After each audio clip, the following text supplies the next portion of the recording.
you look at biological processes, you see the massive evolution happen right after massive destruction. There has to be some kind of major disruptor to go, oh, we got to do things differently. Dr. Rebecca Heiss, a stress physiologist. What does she know about success? A lot. She's going to teach us the formulas, the ways to turn stress into your greatest successes.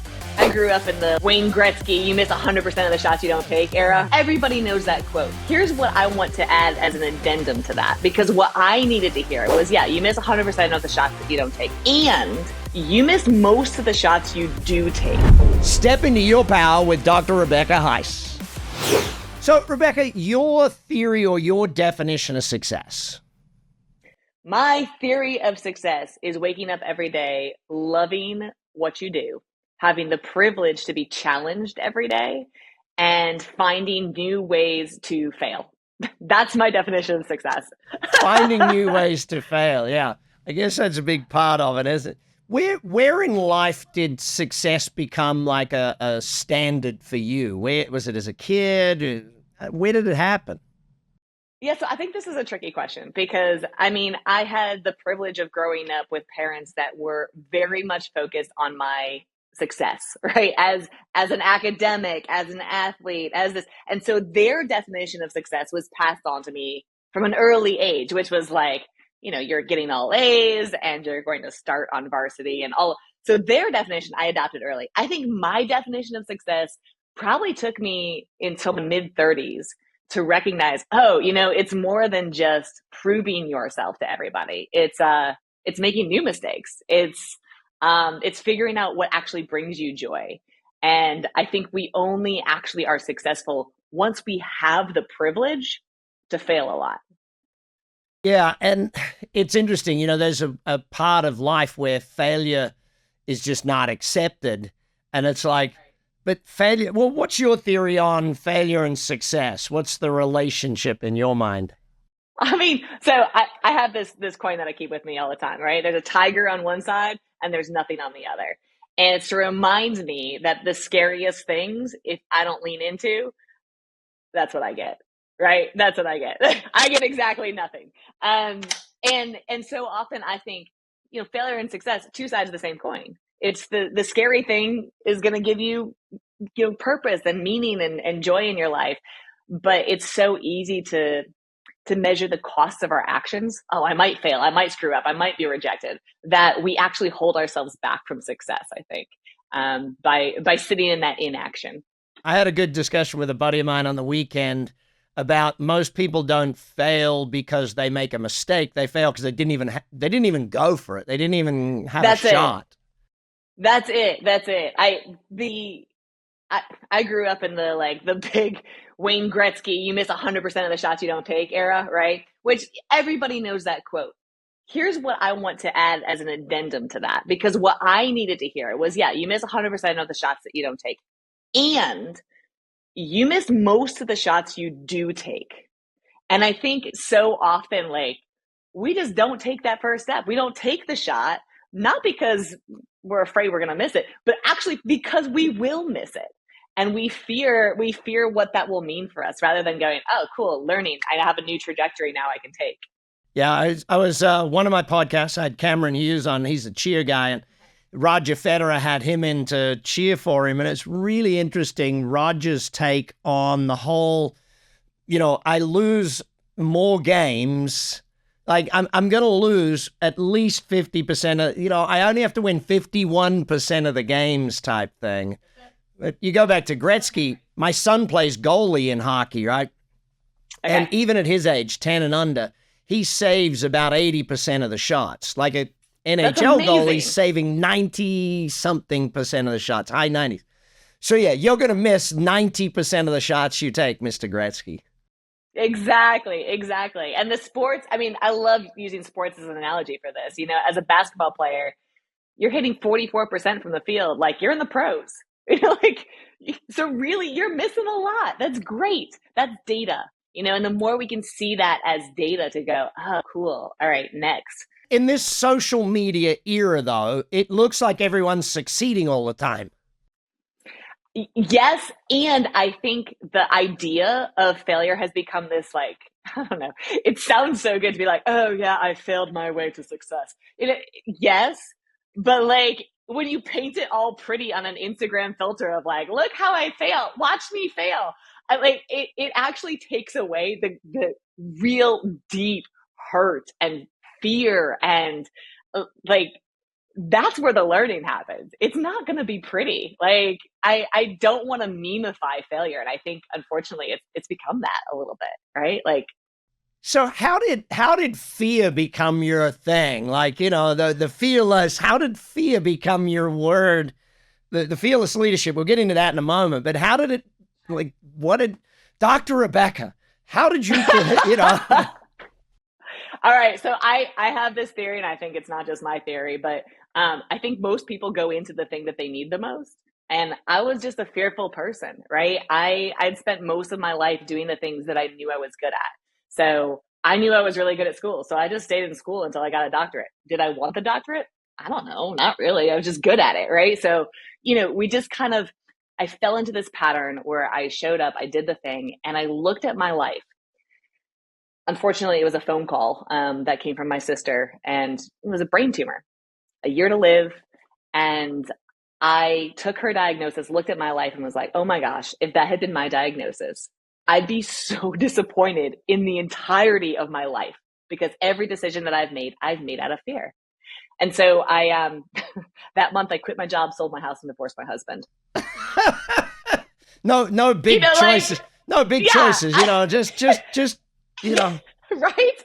And I'll tell your listenership, like, even in that moment, like I'm still operating from fear, right? Because fear says anything but. Fear says anything but this job, that relationship was probably a good thing, but this job, this relationship, this home, like anything but. But it's not a good strategist, right? It doesn't point you towards anything. And that's where I started developing and like leaning in on my own research to go, actually, you can use this, Rebecca, to work through these fears.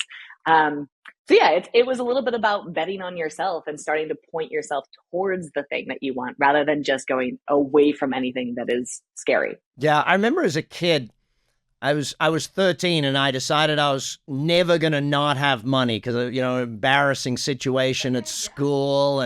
And I blamed the fact that we couldn't afford Levi's 501s for that whole thing. But it wasn't until I think I was 16, I met Jim Rohn and I learned that you can have towards goals. Like you don't have to operate from wanting to get away from something. What was that transition for you? How did that happen? How did you go from there to there? So I actually have to go back in order to go forward. When I was 8 years old, I was doing some of the things that I loved the most. I was on stage, I was in theater, I was in my 4-H group and I was giving these public presentations. I'd made it all the way to my state final.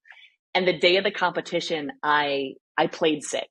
Rather than going out and having the opportunity to fail, rather than embarrassing myself, rather than winning, right? Any of those outcomes were possible.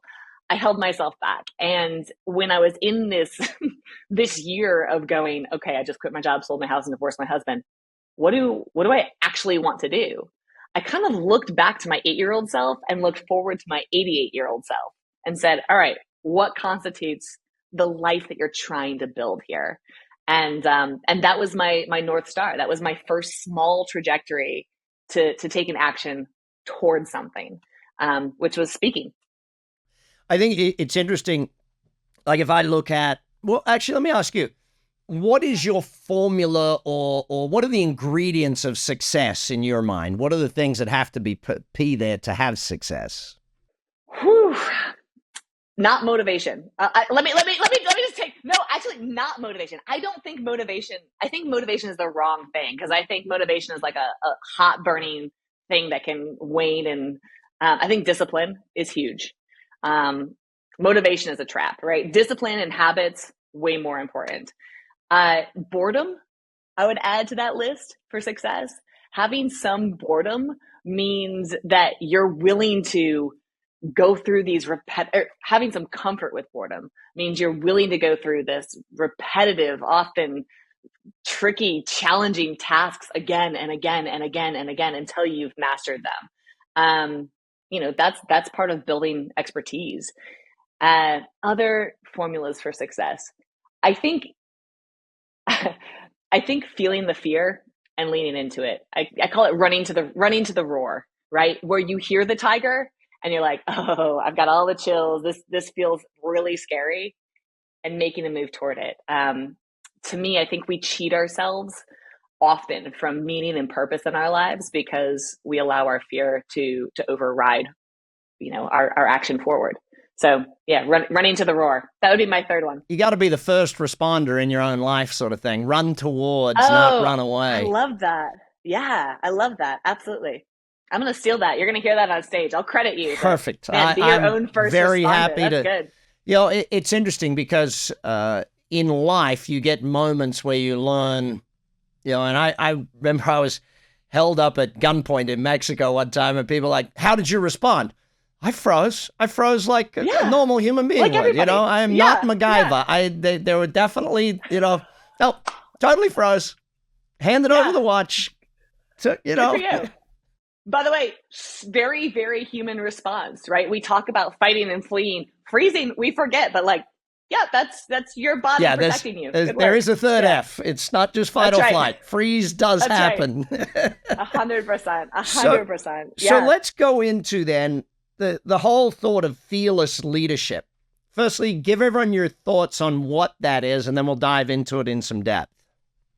Yeah, so let me start by defining fearless, because I think a lot of people get lost in this term and they're like, well, I have a fear, so I must not be a fearless leader. I'm like, well, no.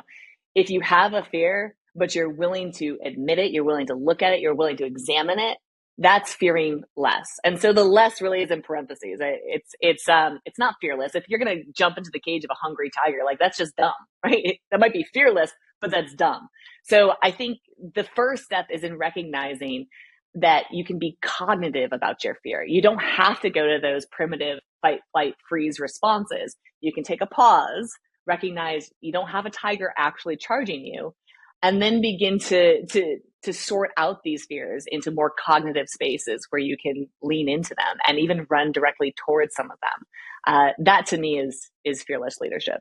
So how do you have less fear? That's sort of the main question, I guess, as a leader. Yeah, and I think it's a great question. I think it's the wrong question. And I'm not trying to call you out, but this is what everybody wants. They want less fear, less stress, and I'm like, actually, I think what we want, because we're never getting rid of the scary things, right? You're never getting rid of change. You're never getting rid of stress. You're never getting rid of these scary things that life is going to throw at you. So I think I think what we want to do is actually have all of that come at us, be at gunpoint, metaphysically, be in those moments of great fear and be able to react in the way that we want to react. So I always say, Olympic athletes don't break world records at practice. They break them at the Olympics, right? At the highest level of pressure and fear. And so it's training our bodies and our brains to perform under those high levels of pressure that I think is important. So can I reframe the question? Yeah, 100%. I think, the more pressure, I mean, it just goes back to a very simple, it's actually it's a law of thermonuclear dynamics. Unless there is pressure, there is no growth. I mean, if you look at perturbation, Bucky Fuller defined perturbation and took us to a point of without the pressure, there is no growth. And it happens with teams. It happens with individuals. But, and I've learned over the years, it takes a break to create a breakthrough, a breakdown, a breakup, something has to happen. What's your thoughts on why that's the case? Okay. I really want to go. I have 16 places I want to go. I think why that's the case is our brain is focused on safety. Like literally the only thing your brain is concerned about is keeping you alive. And so your brain is always going to default to this has always worked in the past. You're alive, aren't you? You're doing fine, aren't you? Cool. If you're fine, we're just going to keep doing this pattern. So that disruption is what allows, you look at biological processes, you see the massive evolution happen right after massive destruction, right? There has to be some kind of major disruptor to go, oh, we got to do things differently. And I think the cool thing is we can generate that. We can use that. We don't have to blow up our lives necessarily. We can create little disruptions in our life. Brush your teeth with your left hand if you're right-handed, or with your non-dominant hand, right? That's a little disruption that makes your brain go, oh, I don't like this. This is weird. Good. That's going to lead to something bigger, and you get more comfortable with this uncertainty and these patterns that your brain doesn't recognize. So yeah, and I loved your example of thermodynamics. I use a lot of science in my background because that is my background. And I often, when I'm talking about, stress and fear, I'm talking about the second law of thermodynamics, which is, energy can't be created or destroyed, but it can be transferred. So when we recognize that fear and stress, this is just energy, right? How do you want to use it? Do you want to use it to go, oh my gosh, we're all going to die. This is so scary. And you can use it that way, or you can use it to your advantage and point it toward a trajectory, toward a goal. That is within our capabilities. So yeah. I think I'm often quoted because I talk about, the thermonuclear. I say, look, the tree is either growing or dying. It can't stand still. There is no status quo. So either go into it or go away from it, but you can't just stand there. You got to get off the fence at some point. Yeah, absolutely.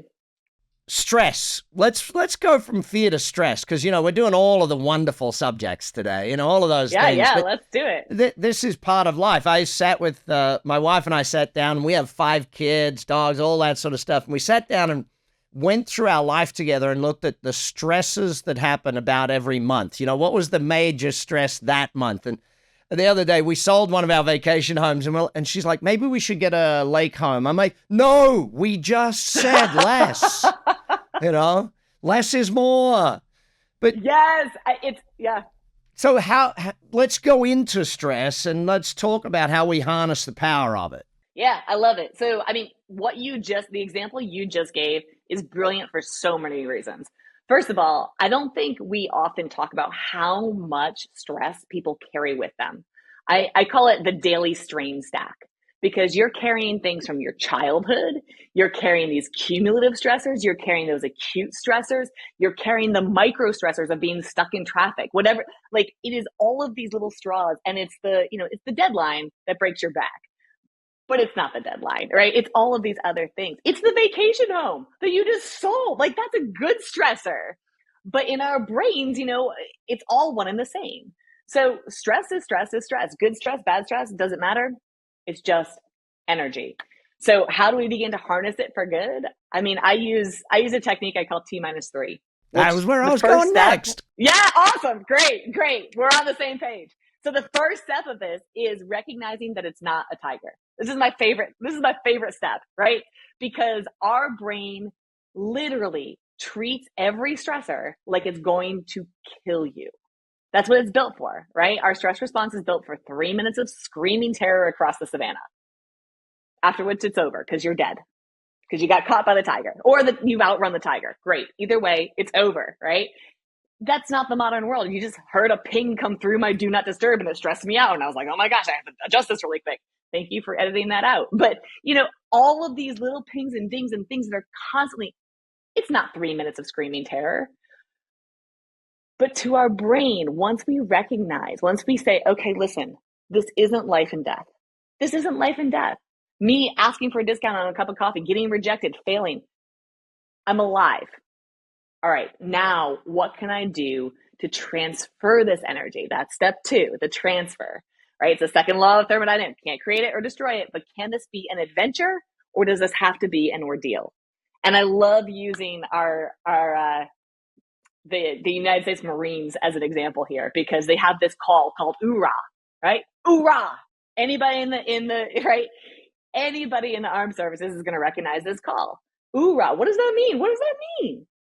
It actually is from the klaxon alarms on submarines. When they used to submerge, they'd make this arooga, right? And so it's oorah. It's a call to action, which is I'm excited. Let's go. Here we go. I don't think any of these servicemen and women are going in excited to die, but they're literally going into a life and death situation. And they're transforming this energy with a simple, "Hoorah, I'm ready," into excitement, into, "All right, let's go." And so often, as people that are not going into life and death situations, it's as simple as putting on a smile, throwing back your shoulders, because our brain is actually looking to interpret this feeling that our body is having. So we've released all of these hormones. We've released cortisol and oxytocin and adrenaline, and our body is going, "Oh my gosh, is this an adventure? Is this excitement? Or is this an ordeal? Do I have to prepare to die?" And when we smile and throw our shoulders back and act as if we are confident and excited about something, our brain interprets this and goes, "Oh, you're excited." We think that we smile because we're happy, but we're happy because we smile. Yeah, exactly. So you sit around with people, and as a leader, right, when you're bringing this energy, you can be stressed, you can feel anxiety and stress. That's a good thing. You should. You're carrying a lot of weight. And when you show up smiling and confident, as if, other people pick up that energy and reflect it back to you, right? Because we're emotional, we're very socially contagious, emotionally. Let me say that again. Because we are such social beings, emotions are highly contagious, right? If you laugh, I laugh. And suddenly, okay, I'm not in fear of my life. I see my leader, even though I can see that maybe they're a little bit stressed, they're also excited about this opportunity, which means I can be excited. And now it changes the entire dynamic of the organization. And so then the last step is the trajectory. Cool. Now we're in alignment, right? All your butterflies are in alignment. Where do you want them to pull you? So how do you point that stress energy towards something that is meaningful and purposeful? Because that's the biggest piece that people neglect to recognize about stress. They're trying to get rid of it, but in doing so, they're cheating themselves of meaning and purpose. Because the most meaningful and purposeful thing you do, I guarantee, is riddled with stress. Dang. In fact, that's a study. Right? Like we looked in 2013 across a large swath of Americans, asking people like, what brings meaning and purpose to your life, and the number one correlate was their stress, anxiety, for future events, current stress, and even past events. Number one correlate to a meaningful life. Yeah, I remember someone said, when you're doing something that you're passionate about, it's not stressful. When you're doing something that someone else is, for someone else, it's like, that's where the stress seems to come from. It's like, yeah, that's it. So like to you, I think this is really an individual thing. How can you make this meaningful for you? Why does it matter to you? And that's an individual's work. I go back to my son's goalie, and I'll sit on the sidelines watching him take shots and everything. But my wife, she can't sit. She stands. She does more stress than him. Like, I think she does it all for him type thing. So, when you think about finding, and you talk about finding the most powerful version of you, okay, that whole power, how do we step into our power? What's the process, or how do we do that? How do we step into our power? I think self-awareness is a critical skill that is often avoided. I think the first step is figuring out who the heck you are, because who the heck you are and your most powerful self, the difference is bridging that gap. So I think the first step is recognizing who you are, how people see you. Ask for feedback. Ask your friends and family. Ask your colleagues, and do it anonymously so you can get the real gritty stuff. So many people avoid this because it feels like a tiger to them. It feels so scary. Oh, they're going to reject me. They're going to tell me bad things. Good, right? Like, good. Now you have data that you can work from. Information's just data. And if we're only hearing the good stuff, then how do we idealize, how do we step to the next idealized version of ourselves? We can't. So figure out where you are. That's my first step.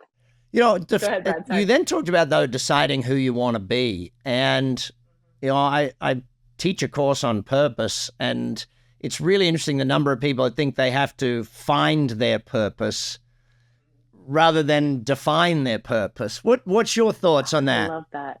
Oh, I love that. I've never heard that before. Finding versus defining.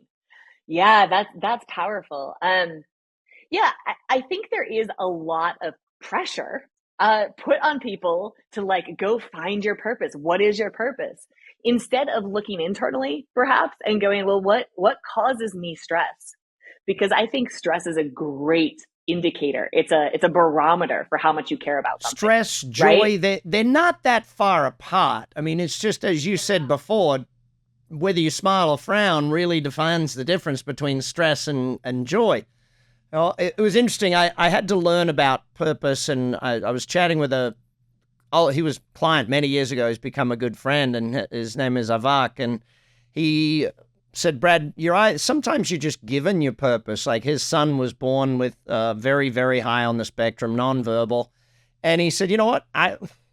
Whether you like it or not, the Lord gave me my purpose, sort of thing. I was given the thing I had to deal with. You know, and he said, I'm really lucky in that I was given it. And it's like, oh, it's a really cool way to look at life, sort of thing.